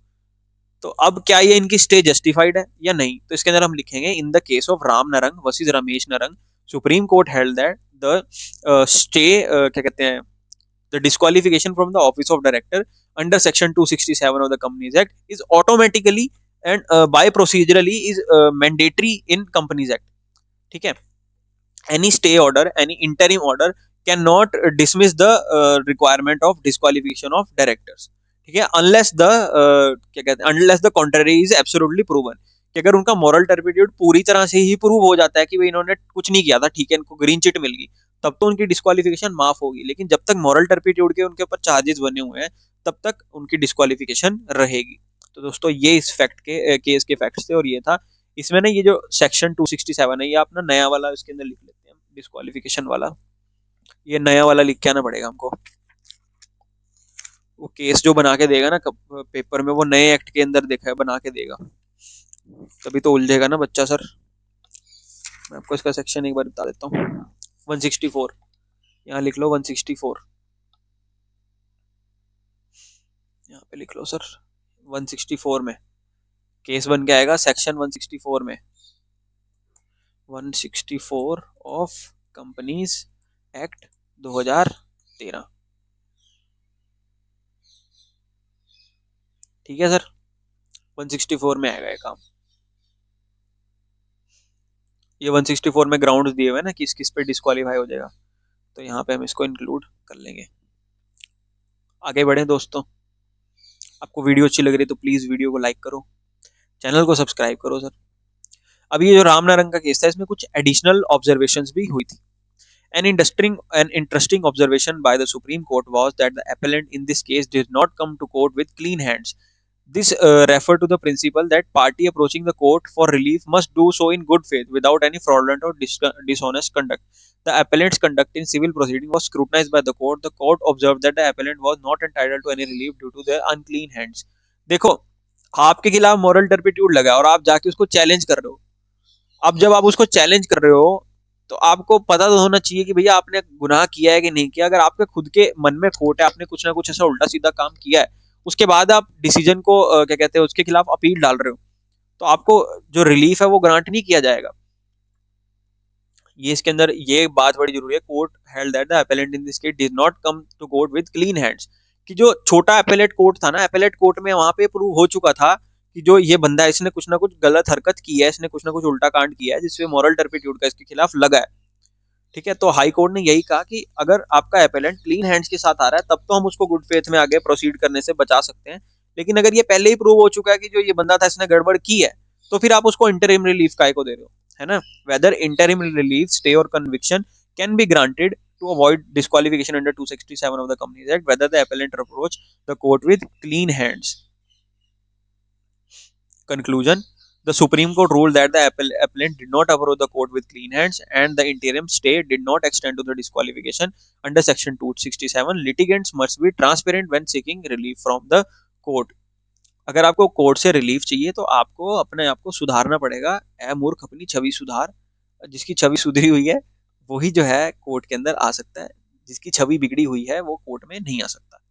इसमें रूलिंग थी execution of orders, conviction itself isn't executable under 389, only sentence of fine are executable but conviction can lead to disqualification.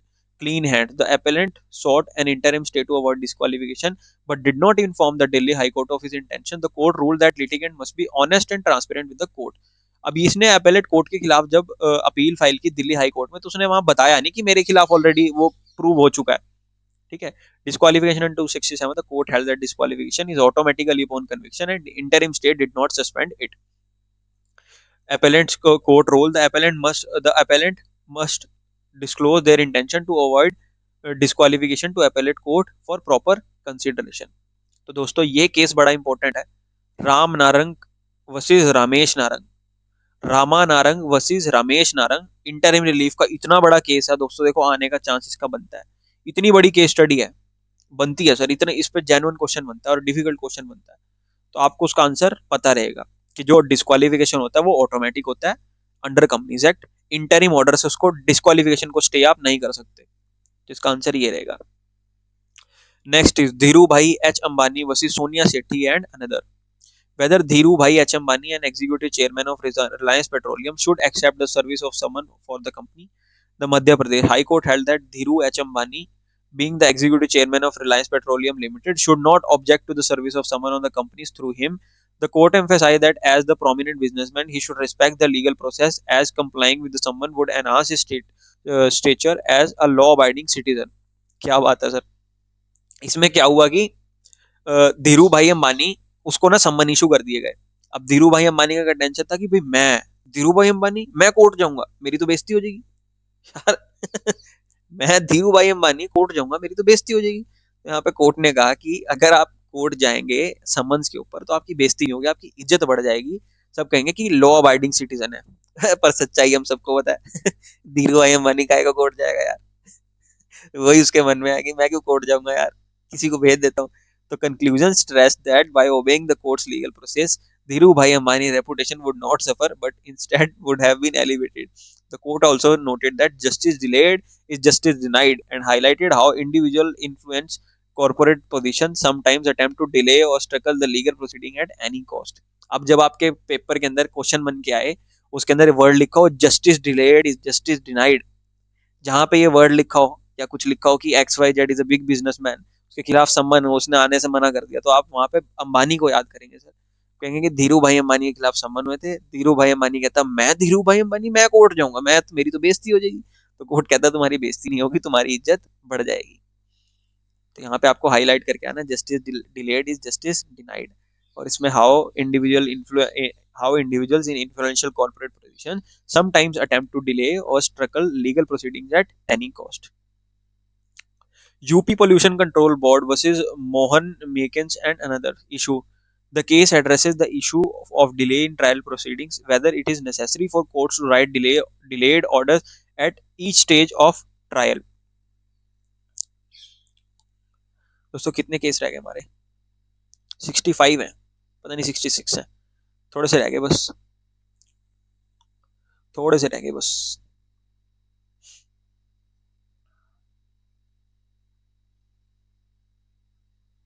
दोस्तों मैं ऐसा करता हूँ, इसको ना 2 पार्ट में तोड़ता हूँ वीडियो को। धीरू भाई अंबानी यूपी पर, हाँ यहाँ से ना 38 से लेके, क्योंकि 65 ये है, इसके बाद 10-12 केस ये हैं, तो 1 घंटे का वीडियो का सेटअप और भी है अभी। हाँ ठीक है सर, 16 केस एडिशनल है, और 16 में से हम कहाँ तक पहुंचे? यहाँ तक तो हम आ गए हैं सर, यहाँ तक है ना। 66 माइनस 38, 28, 28 प्लस 16, 44 केसेस हमारे दोस्तों रह गए। तो 44 केसेस के लिए एक वीडियो और बना के लाता हूँ।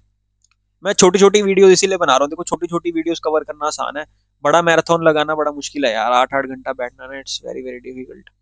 तो छोटी छोटी videos is very very good. छोटी छोटी वीडियो, छोटे छोटे टारगेट करते करते आप बड़ा टारगेट अप्रोच कर सकते हैं। तो दोस्तों नेक्स्ट पार्ट के लिए आप स्टे ट्यून्ड, वो भी अभी आ रहा है।